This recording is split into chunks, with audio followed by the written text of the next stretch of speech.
We had two senior quarterbacks battling for the starting spot, and one of them was head coach Deion Sanders' son, Shedeur Sanders. So that made it hard on Jeff Sims to beat him out, and it was going to be a long season of them going back and forth. We were projected to finish third in our division, and Deion's other son, Shiloh, transferred in for his senior year. Jeff Sims surprisingly won the QB battle in the preseason training, but after a solid first drive, he ended it with a poor read, and the Tigers picked him off. That was definitely not the start he was looking for, but on his next drive, him and Travis Hunter were hooking up. He was just one mistake away from being pulled, so he was relieved when Paul Smith caught this touchdown, and the rain ended up causing our kicker to miss the extra point, so these conditions were far from ideal for a football game. Even senior wide receiver Ryan King wasn't able to hold on to the ball, and then the worst case scenario for Jeff Sims happened as after he got tackled for a loss, he really messed up his knee. So he was out for the game, and Shedeur Sanders was going to get a shot at starting QB. And he had an incredible opening drive, leading us down the field, hitting cornerback and receiver Travis Hunter for the 29-yard touchdown. Shedeur Sanders seemed to make our offense even better, and our defense was playing amazing, holding Memphis to just 7 points by the fourth quarter. But then Shedeur returned to the same form he was in last year, throwing the ball right to the Tigers and giving them fantastic field positioning. From there, senior halfback Brandon Thomas would go down the field and make it a one-possession game with a few minutes left on the clock. But in the end, we were able to run out the rest of the game and get the win. We played North Dakota State the following week, and we had a 50-50 split at quarterback. Jeff Sims would play the entire first half, and Shedeur Sanders would take over in the second. Just like last week, Jeff Sims would throw an interception in the red zone on the opening drive, and from what I'd seen so far, he was losing the quarterback battle. Travis Hunter was having a wild start to the season though, with an unbelievable touchdown grab on this play, and Jeff Sims finished his half up with us up 23. Shedeur Sanders stepped up in the third quarter, hitting Travis Hunter for a 35-yard gain on the Bison, and he was honestly having a remarkable start to the year, catching another touchdown. Shedeur Sanders matched Jeff Sims' turnover ratio with one of his own in the fourth quarter, and we still had no clarity on who should be the permanent starter. Jeff Sims did have a better stat line, so he got to open up his QB1 in our home game against Wake Forest, and for the first time, he didn't turn it over on the opening drive.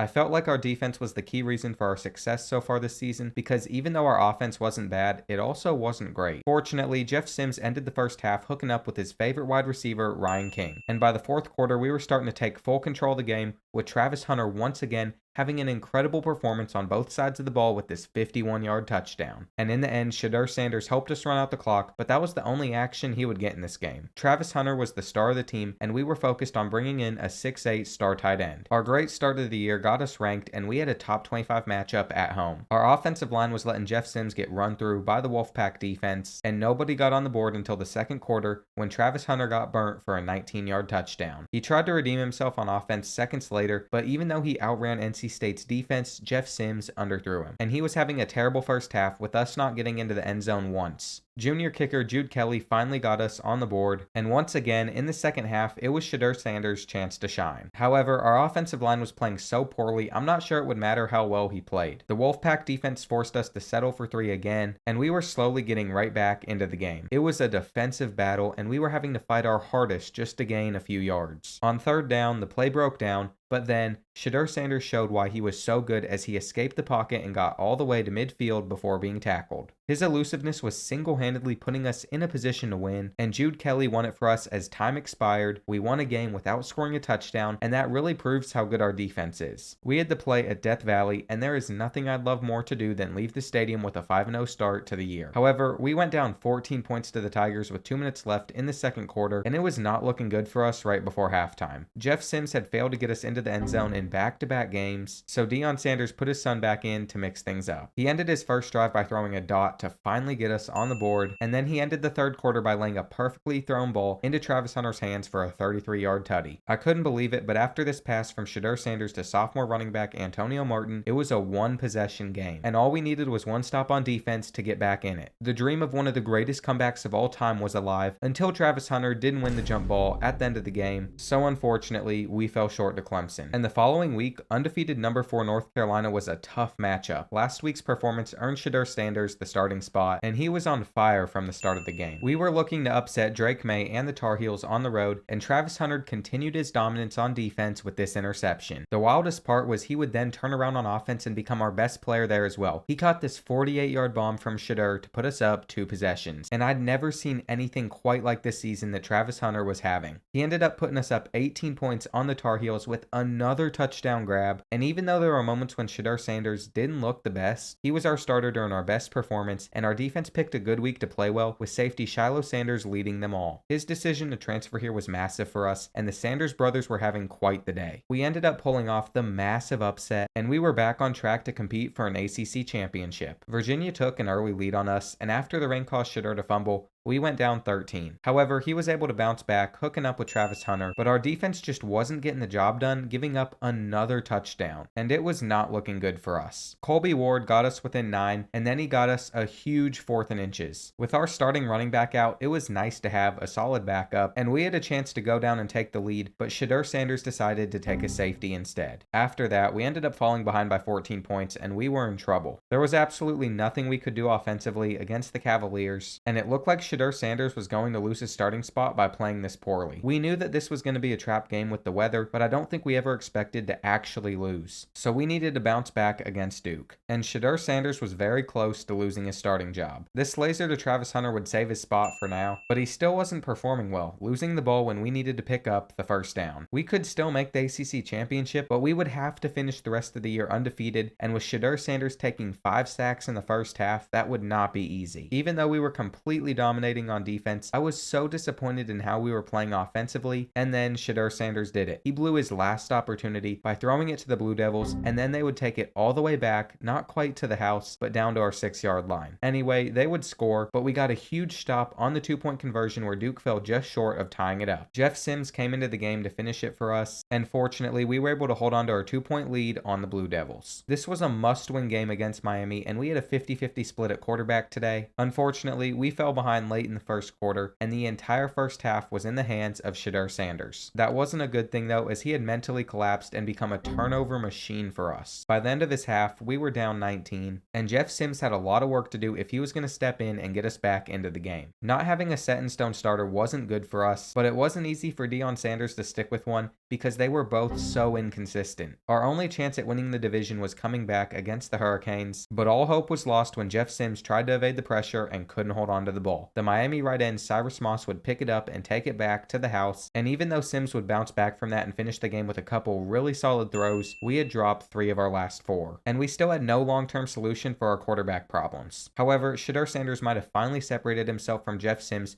with this beautifully led pass that Nate McCollum would take to the house for a 71-yard touchdown. We were shooting for a 10-win season with a top 25 finish, and plays like this would get us there. The Panthers' defense could not stop us, and for potentially the first time this season, we had a quarterback play the entire game. Shedeur Sanders was incredible for us, and this was the best possible start we could have had against Virginia Tech, as wide receiver and kick returner James Blackstrain took the opening kickoff 102 yards with ease, putting us up 7 early. And after last week, Shedeur Sanders was obviously the starter again. Deion was happy to finally see his son shining, and there was no way he was going to pull him. Well, that was until he got injured while getting sacked at the end of the game. So once again, Jeff Sims was in, and we had no certainty at QB. It was rivalry week versus number 6 Georgia, and we would have to play perfectly. Shedeur Sanders was still out for this game, so Jeff Sims was our starter, and this could be our biggest win ever. Jeff Sims was threading the needle, and we went into the half with a lead. It was a back and forth game, but we were still in it by the end of the third quarter, and Shiloh Sanders was delivering some massive hits. The Bulldogs tied it up here, but in the end, we just ran out the clock and settled for a field goal. Jude Kelly would secure the huge upset, and that would land us a spot in the Mayo Bowl. But I had no clue who deserved to start this final game. I do want to quickly cover how crazy of a year Travis Hunter had, putting up wild numbers on both sides of the ball. But anyway, it was time for our bowl matchup, and we were off to a terrible start against number 20 UCLA. It was not looking good for us as they continued to extend their lead, and Jeff Sims played his last snap ever after he threw this interception. So an injured Shedeur Sanders got to come into the game, and the ball placement here was immaculate. We'd go on to finally score, and then Travis Hunter would start the second half by catching this 46-yard dot from Shedeur Sanders. He continued to destroy the man that was covering him, burning him again and taking this one 66 yards to the house and putting us within 2. I couldn't believe it, but for the third time in a row, the UCLA defense played us underneath, and Travis Hunter took advantage of it again